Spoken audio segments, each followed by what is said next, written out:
അല്ല, നിങ്ങളൊക്കെ പറഞ്ഞ കണക്ക് പിന്നെ പ്രയോഗം അങ്ങേയറ്റം അപലപനീയമാണ് എന്ന കാര്യത്തിൽ യാതൊരു സംശയമില്ല. അതിനുശേഷം ഈ രണ്ടാളിലും മാധ്യമങ്ങളെ കണ്ടു.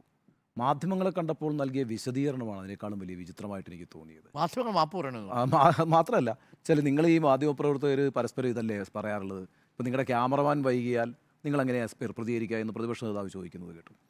ഈ വിഷയത്തെ അത്ര ലാഘവത്തോടെ കാണേണ്ട ഒരു കാര്യമല്ല. കാരണം ഒരു പൊതുസ്ഥലത്ത് ഒരു പൊതുവേദിയിൽ വെച്ച് ഒരു സമുന്നതനായ നേതാവ്, അല്ലെ കോൺഗ്രസിൻ്റെ സംസ്ഥാന അധ്യക്ഷൻ ഉപയോഗിക്കുന്ന ഒരു വാക്ക് എന്ന് പറയുന്നത് എത്ര ഷോർട്ട് ടെമ്പേർഡ് ആയാലും അതൊക്കെ വളരെ സംയമനത്തോടുകൂടി കൈകാര്യം ചെയ്യേണ്ട അന്തരീക്ഷമാണല്ലോ. ഇരിക്കുന്നതൊക്കെ മാധ്യമങ്ങൾക്ക് മുന്നിലാണ്. മാധ്യമങ്ങൾക്ക് മുന്നിലിരിക്കുമ്പോൾ നിങ്ങൾ പൊതുസമൂഹത്തിന് മുമ്പിലാണ് ഇരിക്കുന്നത് എന്നൊക്കെ ഒരു ബോധ്യത്തോടുകൂടി വന്നിരിക്കണം ആദ്യം തന്നെ. അവിടെ ഷോർട്ട് ടെമ്പേർഡായിട്ട് കാര്യമില്ല. ഇനി അതായിക്കഴിഞ്ഞാൽ തന്നെ അതിന് ഇങ്ങനൊരു വിശദീകരണം അല്ല നൽകേണ്ടത്. ഇപ്പോൾ എന്താ കുഴപ്പം എന്നുള്ള മട്ടിലാണ്. എന്നത് മാധ്യമങ്ങൾ എന്തോ തെറ്റ് ചെയ്തു, കേരളത്തിലെ പൊതുസമൂഹം എന്തോ തെറ്റ് ചെയ്തു എന്നുള്ള മട്ടിലാണ്. ഇതൊക്കെ ഒരു വലിയ വാർത്തയാക്കേണ്ട കാര്യമുണ്ട്, ഒരു വിഷയമാക്കേണ്ട കാര്യമുണ്ട്. അതിൻ്റെ കാര്യം എന്ന് വെച്ചാൽ ഈ സ്ഥലം ഇതിനല്ല ഉപയോഗിക്കേണ്ടത്. പിന്നെ നിങ്ങളുടെ ഷോർട്ട് ടെമ്പേർഡായിട്ടുള്ള രീതികൾ പിന്നെ കാണിക്കേണ്ട സ്ഥലമല്ലല്ലോ ഇത്. അപ്പോൾ ആ അർത്ഥത്തിൽ അത് വളരെ വലിയ വീഴ്ചയാണ്. അതിന് ഇപ്പോഴും വളരെ ഗൗരവത്തോടുകൂടി ഇവർ മനസ്സിലാക്കിയിട്ടില്ല എന്നുള്ളതാണ് അതിൻ്റെ ഒരു പ്രതികരണത്തിൽ നിന്ന് ഞാൻ മനസ്സിലാക്കിയത്. ഒരു തടിതപ്പുന്ന രീതിയായിരിക്കും, ഒരു പക്ഷേ ആക്സെപ്റ്റ് ചെയ്യാനൊക്കെ പ്രയാസമുണ്ടാവും. ചില വീഴ്ചകൾ സംഭവിച്ചു പോയി, അത് വിട്ടുകളാ എന്നൊക്കെ പറയുന്നതിന് പകരം മറ്റുള്ളവരുടെ മേലിൽ അതിൻ്റെ കുറ്റം ചാർത്തുകയാണ്. നിങ്ങളുമൊക്കെ ഇങ്ങനെയല്ലേ, അപ്പോൾ പിന്നെ ഞങ്ങൾക്ക് എന്തുകൊണ്ടായിക്കൂടാ എന്നുള്ള മട്ടിൽ അങ്ങനെയല്ലല്ലോ അത്. മാത്രമല്ല ഇതൊക്കെ കൊണ്ടാണെന്നേ ഇപ്പം നമ്മൾ പറഞ്ഞിരുന്നില്ലേ, ഇപ്പം KPCC അധ്യക്ഷനും പ്രതിപക്ഷ നേതാവും കൂടി ഒരുമിച്ചൊരു ജാഥ നടത്തിയിട്ടുണ്ടോ കേരളത്തിൻ്റെ ചരിത്രത്തിൽ? എൻ്റെ ഓർമ്മയിലില്ല. അവർ ഒരുമിച്ചിട്ട് ഇപ്പം മുഖ്യമന്ത്രിയും പാർട്ടിയുടെ സംസ്ഥാന സെക്രട്ടറിയും തമ്മിൽ ചേർന്നിട്ടൊരു ജാഥ നടത്തില്ലല്ലോ.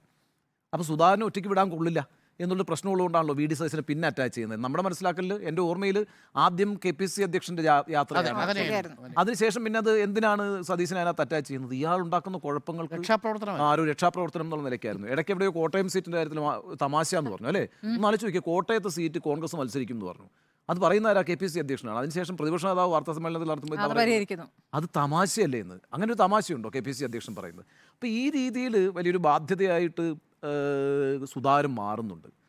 അത് അൺഫോർച്ചുനേറ്റ് ആണ്. പ്രത്യേകിച്ച് ഇലക്ഷനിലേക്കൊക്കെ പോകുന്നൊരു സമയത്ത് ഇത്തരത്തിലുള്ള പിന്നെ പ്രയോഗങ്ങൾ വരിക, ഇത്തരത്തിലുള്ള വിഡ്ഢിത്തങ്ങൾ പ്രസംഗിക്കുക, അത്തരം കാര്യങ്ങൾ ചെയ്യുന്ന ഒരു അധ്യക്ഷനെ ബാധ്യതയായി ചുമലിലേറ്റി വെച്ചിരിക്കുന്നു, അല്ലെങ്കിൽ തലയിലേറ്റി വെച്ചിരിക്കുന്നു എന്നുള്ളത് കോൺഗ്രസിൻ്റെ ഒരു പ്രശ്നമാകും.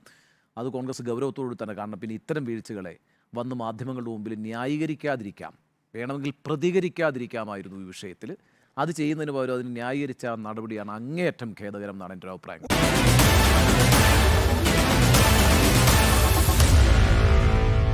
Meet the editors.